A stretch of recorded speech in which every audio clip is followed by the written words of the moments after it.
Everyone, welcome back to my channel. তোমরা কেমন আছো সকলে? আমি তো ভীষণ ভালো আছি। তো দেখো, তোমাদের কাছে নতুন আরেকটি ভিডিও নিয়ে আমি চলে এসেছি। তো ভিডিওটা তোমরা স্কিপ করবে না, প্রথম থেকে শেষ পর্যন্ত দেখবে, তোমাদের নিশ্চয়ই ভীষণ ভালো লাগবে। তো দেখো, আজকে কত রকমের আইটেম হচ্ছে আমাদের বাড়িতে। কেন হচ্ছে হঠাৎ করে এত রান্না, তো সেটা জানতে হলে পুরো ভিডিওটা কিন্তু তোমাদের শেষ পর্যন্ত দেখতে হবে। তো দেখো, এখানে কত রকমের ভাজা মানে করা হবে, সেগুলো হচ্ছে আমি হলুদ টলুদ মাখিয়ে রেখে দিচ্ছি, কারণ সব রান্না আমার মা করবে। তো মা রান্না করবে, সেজন্য আমি সবগুলো একটু জোগাড় করে দিচ্ছি যাতে তাড়াতাড়ি হয়, কারণ এতগুলো রান্না, ধরে নাও 12-13 রকমের রান্না হবে, এবার সেগুলো তো সময় লাগবে। সেজন্য আমি সব কিছু রেডি করে দিচ্ছি, মা এসে শুধু রান্নাটা করবে।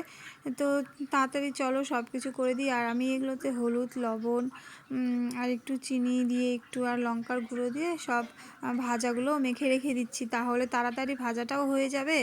আর ভাজাতে তেলও বেশি লাগে না, যদি আগে থেকে হলুদ লবণ সব মাখানো থাকে। তো মাখিয়ে নিচ্ছি, এগুলো আমি মাখিয়ে টাখিয়ে তাড়াতাড়ি করে নিই। তারপরে দেখো তোমরা যে আরও কি কি রান্না হচ্ছে, তোমাদেরকে সম্পূর্ণটাই আজকে দেখাবো আমি। তোমরা এদিকে দেখলে পটল ভাজা, তারপরে বেগুন ভাজা আমি লবণ হলুদ লাগালাম। আর এখানে দেখো মুসুর ডাল ভিজানো হয়েছে, বড়া হবে। আর এখানে পায়েস রান্না অলরেডি হয়ে গেছে, পায়েস বানানো হয়ে গেছে, এখন শুধু তরকারি। আর এখানে আমের চাটনি হবে, মিষ্টি লাউয়ের ভাজা হবে।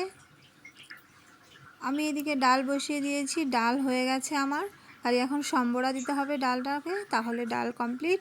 আর এখানে এখন 5 রকমের সবজি দিয়ে একটা ঘন্ট হবে, সেটা বসানো হয়েছে। তো সেই সবজিটা প্রায় হয়েই এসছে। আর এখানে দেখো মিষ্টি বানানো হয়েছে, এগুলো সব বাড়িতে বানানো হয়েছে, নিজে হাতে মা বানিয়েছে, আমার শাশুড়ি মা। আর এদিকে আমি এখন বাটনা করব, সেজন্য আদা বের করেছি, আদাগুলো ছিলছি। তারপরে দেখো, নিজে হাতে দই বানিয়েছে আমার শাশুড়ি মা, কত সুন্দর হয়েছে দেখো। কালকে সারা রাত জেগেই দইগুলো বানিয়েছে। আর এখানে হবে ফুলকপি আলুর রসা। তাই তো মা সম্পূর্ণ রান্না শেষ। তো দেখো, প্রথম থেকে শুরু করলাম। এখানে দেখো আছে ফ্রাইড রাইস, রান্না হয়ে গেছে। আর দেখো আমের চাটনি করেছে। আর এই যে ডালটা আসলে কালারটা এরকম এসছে, নেড়ে দিলে ঠিক হয়ে যাবে। উপরে জলটা এরকম লাগছে। আর এখানে দেখো পনিরের তরকারি, এই 5 রকমের সবজি দিয়ে একটা ঘন্ট, 5 তরকারি বলি এটাকে আমরা। আর এখানে আছে তোমার 3-4 রকমের ভাজা, দুটো আছে ফুলকপির তরকারি। আর এখানে দেখো 3-4 রকমের ভাজা আছে, করলা ভাজা, পটল ভাজা, বেগুন ভাজা, মিষ্টি লাউয়ের ভাজা। আর এই দেখো দই, দেখেছো? একদম এত এত এত ভালো হয়েছে দইটা, কি বলবো। আর এখানে দেখো লঙ্কার চপ, ডালের চপ, আর পনির তরকারিতে তোমাদেরকে দেখিয়েছি। আর এখনও চপ ভাজা চলছে, এখনও পুরোপুরি শেষ হয়নি, ডালের বড়া হচ্ছে। তো আজকে এত কিছু আমাদের বাড়িতে আইটেম হচ্ছে। আর এই দেখো আমাদের থালি সাজানো হয়ে গেছে, ভীষণ ভীষণ সুন্দর লাগছে। এইভাবে মানে একমাত্র জামাইদেরকেই খেতে দেওয়া হয়, তোমরা হয়তো সকলেই জানো। তো আজকে আমরা কাকে এভাবে খেতে দিচ্ছি, সেটাই হলো এখন জানানোর তোমাদেরকে।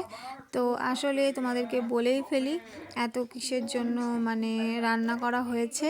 মানে আমার এক দাদা, এই ব্যাঙ্গালোরের এক ঠাকুর আছে স্বামী আয়াপ্পা, তার পুজোর উপোস আছে, সেটা আজকেই ভাঙবে, মানে রাত্রে যাবে মন্দিরে।